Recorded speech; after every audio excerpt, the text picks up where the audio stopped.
मंडल आदि की पूजन विधि का वर्णन। नारद जी कहते हैं, मुनिवरों, पूर्वोक्त भद्रमंडल के मध्यवर्ती कमल में अंगों सहित ब्रह्म का पूजन करना चाहिए। पूर्ववर्ती कमल में भगवान पद्मनाभ का, अग्निकोण वाले कमल में प्रकृति देवी का तथा दक्षिण दिशा के कमल में पुरुष की पूजा करनी चाहिए। पुरुष के दक्षिण भाग में अग्नि देवता की, नैऋत्य कोण में नैऋति की, पश्चिम दिशा वाले कमल में वरुण की, वायव्य कोण में वायु की, उत्तर दिशा के कमल में आदित्य की तथा ईशान कोण वाले कमल में ऋग्वेद एवं यजुर्वेद का पूजन करें। द्वितीय आवरण में इंद्र आदि दिक्पालों का और षोडश वाले कमल में क्रमशः सामवेद, अथर्ववेद, आकाश, वायु, तेज, जल, पृथ्वी, मन, श्रोत्र, त्वचा, नेत्र, रसना, घ्राणेन्द्रिय, भूर्लोक, भुवरलोक तथा 16वें में स्वरलोक का पूजन करना चाहिए।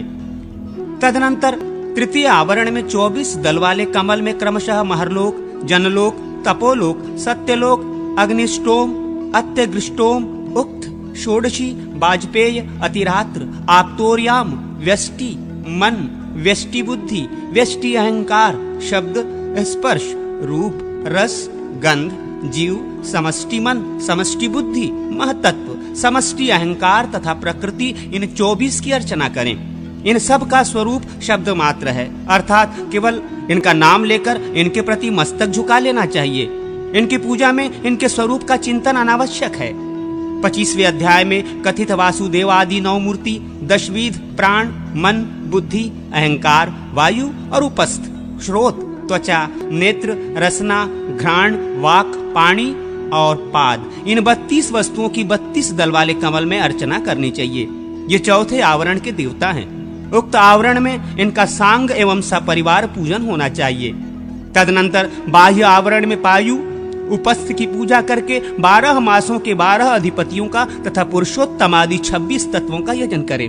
उनमें से जो मासाधिपति हैं उनका चक्रवाज्य में क्रमशः पूजन करना चाहिए। 8, 6, 5 या 4 प्रकृतियों का भी पूजन वहीं करना चाहिए। तदनंतर लिखित मंडल में विभिन्न रंगों के चूर्ण डालने का विधान है। कहाँ किस रंग के चूर्ण का उपयोग है, ये सुनो। कमल की कर्णिका पीले रंग की होनी चाहिए। समस्त रेखाएं बराबर और श्वेत रंग की रहें। 2 हाथ के मंडल में रेखाएं अंगूठे के बराबर मोटी होनी चाहिए। 1 हाथ के मंडल में उनकी मोटाई आधे अंगूठे के समान रखनी चाहिए। रेखाएं श्वेत बनाई जाएं। कमल को श्वेत रंग से और संधियों को काले या श्याम नीले रंग से रंगना चाहिए। केसर लाल पीले रंग के हों। कोणगत कोष्ठों को लाल रंग के चूर्ण से भरना चाहिए। इस प्रकार योग पीठ को सभी तरह के रंगों से यथेष्ट विभूषित करना चाहिए। लता वल्लरियों और पत्तों से आदि से विधि की शोभा बढ़ावे। पीठ के द्वार को श्वेत रंग से सजावे और शोभा स्थानों को लाल रंग के चूर्ण से भरें। उपशोभाओं को नीले रंग से विभूषित करें। कोणों के शंखों को श्वेत चित्रित करें। ये भद्र मंडल में रंग भरने की बात बताई गई है। अन्य मंडलों में भी इसी तरह विविध रंगों के चूर्ण भरने चाहिए। त्रिकोण मंडल को श्वेत, रक्त और कृष्ण रंग से अलंकृत करें। द्विकोण को लाल और पीले रंग से। चक्राब्ज में जो नाभि स्थान है उसे कृष्ण रंग के चूर्ण से विभूषित करें। चक्राब्ज के अरों को पीले और लाल रंग से रंगें। नेमी को नीले तथा लाल रंग से सजावें और बाहर की रेखाओं को श्वेत, श्याम, अरुण, काले एवं पीले रंगों से रंगें। अगहनी चावल का पीसा हुआ चूर्ण आदि श्वेत रंग का काम करता है। कुसुम्भ आदि का चूर्ण लाल रंग की पूर्ति करता है। पीला रंग हल्दी के चूर्ण से तैयार होता है। जले हुए चावल के चूर्ण से काले रंग की आवश्यकता पूर्ण होती है। शमी पत्र आदि से श्याम रंग का काम लिया जाता है। बीज मंत्रों का 1 लाख जप करने से, अन्य मंत्रों का उसके अक्षरों के बराबर लाख बार जप करने से, विद्याओं को 1 लक्ष जपने से, बुद्ध विद्याओं को 10,000 बार जपने से, स्रोतों का 1 सहस्र बार पाठ करने से अथवा सभी मंत्रों को पहली बार 1 लाख जप करने से उन मंत्रों की तथा अपनी भी शुद्धि होती है। दूसरी बार 1 लाख जपने से मंत्र क्षेत्रीकृत हो जाता है।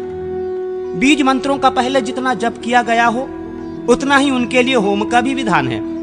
अन्य मंत्र आदि के होम की संख्या पूर्ण जप के दशांश के तुल्य बताई गई है। मंत्र के पुनश्चरण करना हो तो 1-1 मास का व्रत लें। पृथ्वी पर पहले बायां पैर रखें, किसी से दान न लें। इस प्रकार दुगुना और तिगुना जप करने से ही मध्यम और उत्तम श्रेणी की सिद्धियां प्राप्त होती हैं। अब मैं मंत्र का ध्यान बताता हूं। जिससे मंत्र जप जनित फलों की प्राप्ति होती है। मंत्र का स्थूल रूप शब्दमय है, इसे उसका बाह्य विग्रह माना गया है। मंत्र का सूक्ष्म रूप ज्योतिर्मय है, यही उसका आंतरिक रूप है। ये केवल चिंतनमय है, जो चिंतन से भी रहित है उसे पर कहा गया है। वाराह, नरसिंह तथा शक्ति के स्थूल रूप की ही प्राधानता है। वासुदेव का रूप चिंतन रहित अनचित्त कहा गया है। अन्य देवताओं का चिंतामय आंतरिक रूप ही सदा मुख्य माना गया है। वैराज अर्थात विराट का स्वरूप स्थूल कहा गया है। लिंगमय स्वरूप को सूक्ष्म जानना चाहिए। ईश्वर का जो स्वरूप बताया गया है वह चिंता रहित है। बीज मंत्र हृदय कमल में निवास करने वाला अविनाशी, चिन्मय, ज्योति स्वरूप और जीवात्मक है। उसकी आकृति कदम्ब पुष्प के समान है। इस तरह ध्यान करना चाहिए। जैसे घड़े के भीतर रखे हुए दीपक की प्रभा का प्रसार अवरुद्ध हो जाता है, वो सन्हत भाव से अकेला ही स्थित रह जाता है, उसी प्रकार मंत्रेश्वर हृदय में विराजमान है। जैसे अनेक छिद्र वाले कलश में जितने छेद होते हैं, उतनी भी दीपक की प्रभा की किरणें बाहर की ओर फैलती हैं। इसी तरह नाड़ियों द्वारा ज्योतिर्मय बीज मंत्र की रश्मियां आत्माओं को प्रकाशित करती हुई देवदेह को अपनाकर स्थित है। नाड़ियां हृदय से प्रस्थित हो नेत्रेंद्रियों तक चली गई हैं। उनमें से 2 नाड़ियां अग्निशोत्मात्मक है, जो नासिकाओं के अग्रभाग में स्थित है। मंत्र का साधक सम्यक उदात्त योग से शरीर व्यापी प्राणवायु को जीतकर जप और ध्यान में तत्पर रहे तो वो मंत्र जनित फल का भागी होता है। पंचभूत तन्मात्राओं की शुद्धि करके योगाभ्यास करने वाला साधक यदि सकाम हो तो अणिमा नामक सिद्धियों को पाता है, और यदि विरक्त हो तो उन सिद्धियों को लांघकर चिन्मय स्वरूप से स्थित हो भूत मात्र से तथा इंद्रिय रूप ग्रह से सर्वथा मुक्त हो जाता है। अपामार्जन विधान एवं कुशामार्जन विधान स्रोत का वर्णन। अग्निदेव कहते हैं, मुने, अब मैं अपनी तथा दूसरों की रक्षा का उपाय बताऊंगा। उसका नाम है मार्जन या अपामार्जन। ये वो रक्षा है जिसके द्वारा मानव दुख से छूट जाता है और सुख को प्राप्त कर लेता है। उन सच्चिदानंदमय परमार्थ स्वरूप सर्वांतर्यामी महात्मा निराकार तथा सहस्त्रों आधारधारी व्यापक परमात्मा को मेरा नमस्कार है, जो समस्त कल्मशों से रहित परम शुद्ध तथा नित्य ध्यान योग रत है। उसे नमस्कार करके मैं प्रस्तुत रक्षा के विषय में कहूंगा, जिससे मेरी वाणी सत्य हो। महामुने, मैं भगवान वाराह, नरसिंह तथा वामन को भी नमस्कार करके रक्षा के विषय में जो कुछ कहूंगा, मेरा वो कथन सिद्ध सफल हो। मैं भगवान त्रिविक्रम त्रिलोकी को 3 पगों से नापने वाले विराट स्वरूप श्री राम, वैकुंठ, नारायण तथा नर को भी नमस्कार करके जो कहूंगा, वो मेरा वचन सत्य सिद्ध हो। भगवान वराह, नरसिंहेश्वर, वामनेश्वर, त्रिविक्रम, हयग्रीवेश, सर्वेश तथा ऋषिकेश, मेरा सारा अशुभ हर लीजिए। किसी से भी पराजित न होने वाले परमेश्वर अपने अखंडित प्रभावशाली चक्र आदि 4 आयुधों से समस्त दुष्टों का संहार कर डालिए। प्रभो, आप अमूक रोगी या प्रार्थी के संपूर्ण पापों को हर लीजिए और उसके लिए पूर्णतया कुशल क्षेम का संपादन कीजिए। दोष युक्त यज्ञ का पाप के फल स्वरूप जो मृत्यु, बंधन, रोग, पीड़ा या भय आदि प्राप्त होते हैं, उन सबको मिटा दीजिए। दूसरों के अनिष्ट चिंतन में संलग्न लोगों द्वारा जो आभिचारिक कर्म का, विष मिश्रित अन्नपान का या महारोग का प्रयोग किया गया है, उन सबको जराजीर्ण कर डालिए, नष्ट कर दीजिए। भगवान वासुदेव को नमस्कार है, खड्गधारी श्री कृष्ण को नमस्कार है, आदित्य चक्रधारी कमल नयन केशव को नमस्कार है। कमल पुष्प के केसरों की भांति पीत निर्मल वस्त्र धारण करने वाले भगवान पीताम्बर को प्रणाम है, जो महासमर में शत्रुओं के कंधों से धृष्ट होता है। ऐसे चक्र के चालक भगवान चक्रपाणी को नमस्कार है।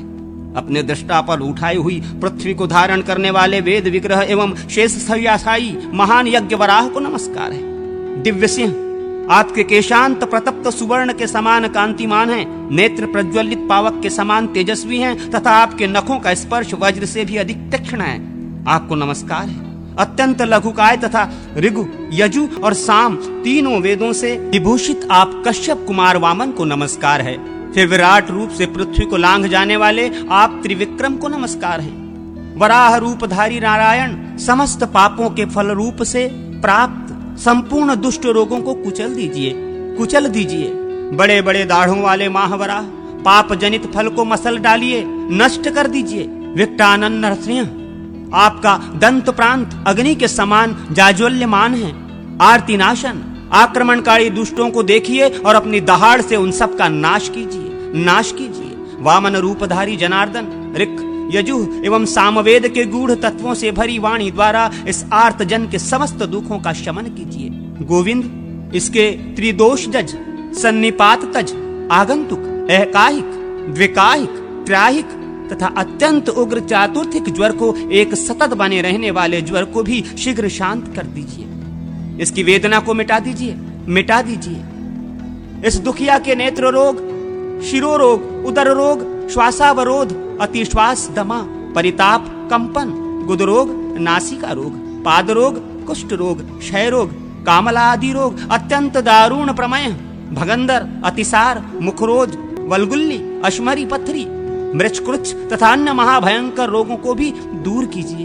भगवान वासुदेव के संकीर्तन मात्र से जो भी वातज, पित्तज, कफज, सन्निपातज, आगंतुक तथा लूता, मकरी, विस्फोट, फोड़े आदि रोग हैं, वे सभी अपमार्जित होकर शांत हो जाएं। वे सभी भगवान विष्णु के नाम उच्चारण के प्रभाव से विलुप्त हो जाएं। वे समस्त रोग श्रीहरि के चक्र से प्रतिहित होकर क्षय को प्राप्त हों। अच्युत, अनंत एवं गोविंद इन नामों के उच्चारण रूप औषध से संपूर्ण रोग नष्ट हो जाते हैं, ये मैं सत्य सत्य कहता हूं। स्थावर जंगम कृत्रिम, दंत्रोदूत, नक्कोद्रूत, आकाशोद्रूत तथा लुतादि से उत्पन्न एवं अन्य जो भी दुखप्रद विष हों, भगवान वासुदेव का संकीर्तन, उनका प्रशमन करें। बाल रूपधारी श्रीहरि श्री कृष्ण के चरित्र का कीर्तन ग्रह, पेत ग्रह, डाकिनी ग्रह, वेताल, पिशाच, गंधर्व, यक्ष, राक्षस, शकुनी, पुतना आदि ग्रह, विनायक ग्रह, मुखमंडिका, क्रूर रेवती, वृद्ध रेवती, वृद्धि का नाम से प्रसिद्ध उग्र ग्रह एवं मात्र ग्रह, इन सभी बाल ग्रहों का नाश करें। भगवान, आप नरसिंह के दृष्टपात से जो भी वृद्ध, बाल तथा युवा ग्रह हो, वे दग्ध हो जाएं। जिनका मुख सटा समूह से विकराल प्रतीत होता है, वे लोक हितैषी महाबलवान भगवान नरसिंह समस्त बाल ग्रहों को निशेष कर दें। महासिंह नरसिंह, ज्वालामालाओं से आपका मुखमंडल उज्जवल हो रहा है। अग्निलोचन सर्वेश्वर, समस्त ग्रहों का भक्षण कीजिए, भक्षण कीजिए, भक्षण कीजिए। वासुदेव, आप सर्वात्मा परमेश्वर जनार्दन हैं। इस व्यक्ति के जो भी रोग, महान उत्पात, विष, महाग्रह, क्रूर भूत, दारुण ग्रह पीड़ा तथा ज्वाला, गर्दभक्त आदि शस्त्र शत जनित दोष हो, उन सब का कोई भी रूप धारण करके नाश करें। देव श्रेष्ठ अच्युत, ज्वालामालाओं से अत्यंत भीषण सुदर्शन चक्र को प्रेरित करके समस्त दुष्ट रोगों का शमन कीजिए। महाभयंकर सुदर्शन, तुम प्रचंड ज्वालाओं से सुशोभित और महान शब्द करने वाले हो, अतः संपूर्ण दुष्ट राक्षसों का संहार करो। वे तुम्हारे प्रभाव से क्षय को प्राप्त हो। पूर्व, पश्चिम, उत्तर और दक्षिण दिशा में सर्वात्मा नरसिंह अपनी गर्जना से रक्षा करें। स्वर्गलोक में, भूलोक में, अंतरिक्ष में तथा आगे पीछे अनेक रूपधारी भगवान जनार्दन रक्षा करें। देवता, असुर और मनुष्यों सहित यह संपूर्ण जगत भगवान विष्णु का ही स्वरूप है। इस सत्य के प्रभाव से इसके दुष्ट रोग शांत हो। श्री विष्णु के स्मरण मात्र से पाप समूह तत्काल नष्ट हो जाते हैं। इस सत्य के प्रभाव से इसके समस्त दूषित रोग शांत हो जाएं। यज्ञेश्वर विष्णु देवताओं द्वारा प्रशंसित होते हैं। इस सत्य के प्रभाव से मेरा कथन सत्य हो, शांति हो, मंगल हो, इसका दुष्ट रोग शांत हो। मैंने भगवान वासुदेव के शरीर से प्रादुर्भूत कुशों से इसके रोगों को नष्ट किया है। नर नारायण और गोविंद इसका आपामार्जन करें। श्रीहरि के वचन से इसके संपूर्ण दुखों का शमन हो जाए। समस्त रोगादि के निवारण के लिए अपमार्जन स्रोत प्रशस्त है। मैं श्रीहरि हूं, कुशा विष्णु है। मैंने तुम्हारे रोगों का नाश कर दिया है। निर्वाण आदि दीक्षा की सिद्धि के उद्देश्य से संपादनीय संस्कारों का वर्णन। अग्निदेव कहते हैं, ब्रह्मन, बुद्धिमान पुरुष निर्वाणादि दीक्षाओं में 48 संस्कार करावें। उन संस्कारों का वर्णन सुनिए, जिससे मनुष्य देवतुल्य हो जाता है। सर्वप्रथम योनि में गर्भाधान, तदनंतर पुंसवन संस्कार करें। फिर सीमांतोन्नयन, जातकर्म, नामकरण, अन्नप्राशन, चूड़ाकर्म, 4 ब्रह्मचर्य व्रत, वैष्णवी, पार्थ, भौतिकी और श्रोतिकी, गोदान, समावर्तन, 7 पाक यज्ञ, अष्टका, अनवष्टका, वार्षण श्राद्ध, श्रावणी, आग्रायणी, चैत्री एवं आयुष्य जी। 7 हर्वियज्ञ, आधान, अग्निहोत्रदर्श, पार्णमास, चातुर्मास्य, पशुबंध तथा सौत्रामणि। 7 सोम संस्थाएं, यज्ञ श्रेष्ठ, अग्निष्ठ होम,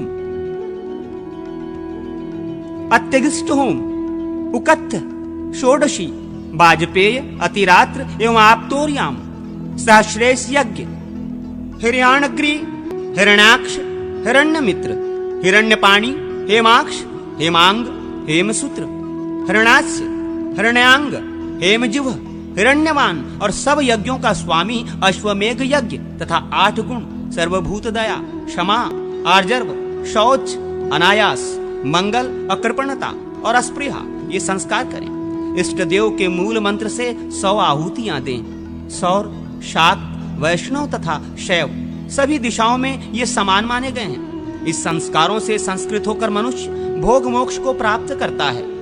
वो संपूर्ण रोगादि से मुक्त होकर देववत हो जाता है।